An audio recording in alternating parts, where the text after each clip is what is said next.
Good afternoon, dear colleagues and friends from the Czech Republic and Estonia. I'll go on in Estonian. Vladimir Matsural on väike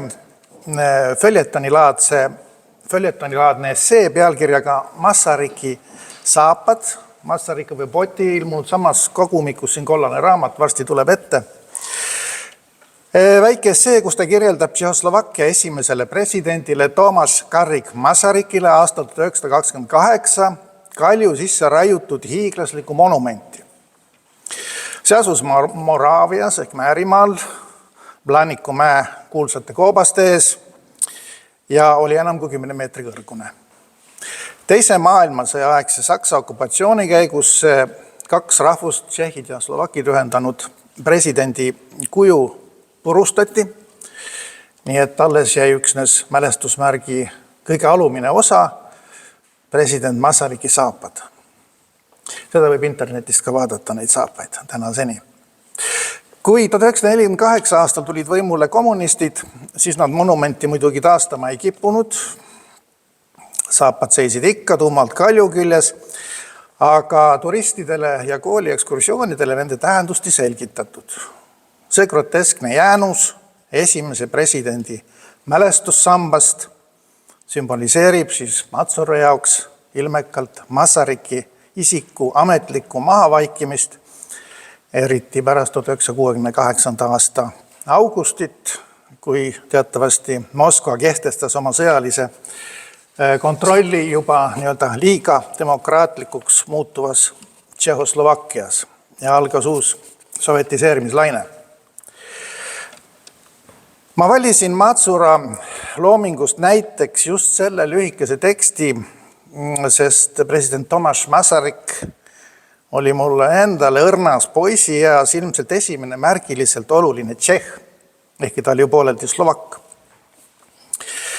Nimelt oli Eestis 1939. aastal ilmunud Ameerika ajakirjaniku John Gunteri juba kuulsust tollal kogunud raamat Nüüdse Euroopa juhid, Inside Europe, oli ta inglise keeles, mille olid siis tõlkinud Leo Anvelt ja Livia Oras. See oli nõukogude ajal rangelt keelatud teos, avalikust käibest väljas, aga meil kodus oli ta olemas. Ja mina sain seda hommikupoolikuti, kui ema ja isa oli tööle läinud oma ette lugeda. Ma käisin õhtupoole algkoolis.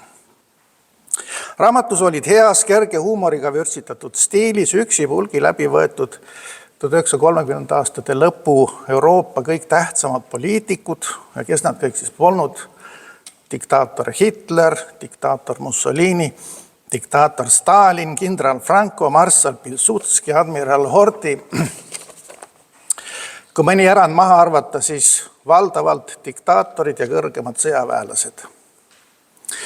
Ja siis tuli äkki peatükk Tšehhoslovakkiast, otse kui astumine teise maailma, ei mingeid diktaatoreid, kindraleid, aristokraate ega rahamaailma vägevaid presidentideks ajavahemikul 1918 kuni 1938, niisiis kuni Saksa okupatsioonini, olid järgemööda kaks tagasihoidlikku päritolu, endist Praha Karli ülikooli õppejõudu, üks professor ja teine dotsent, Tomasz Masaryk ja Edward Beneš.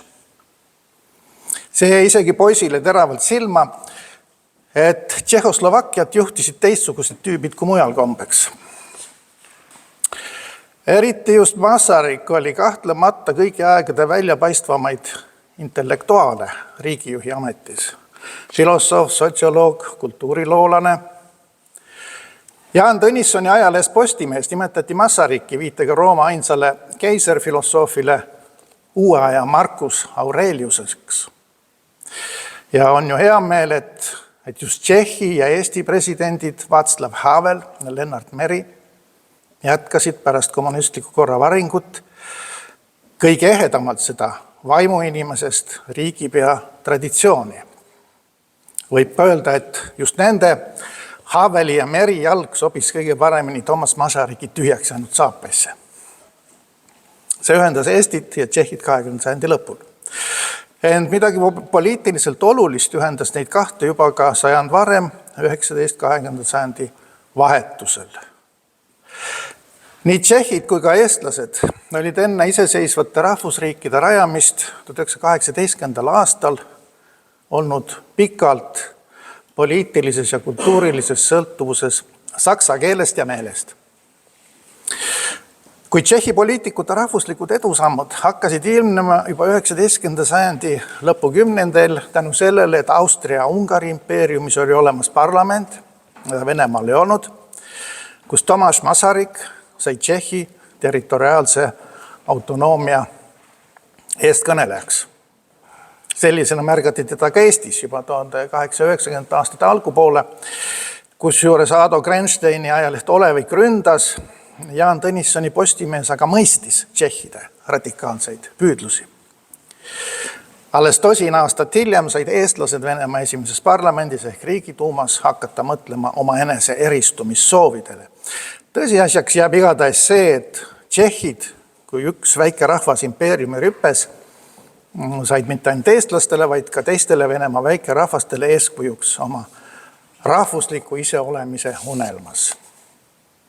Teie suurpoeg Masaryk oli ideaaliks Eesti mõtlejatele ja teotsejatele, ütles Eesti president Meri oma lauakõnes president Havelile 30. mail aastal 2000 Prahas.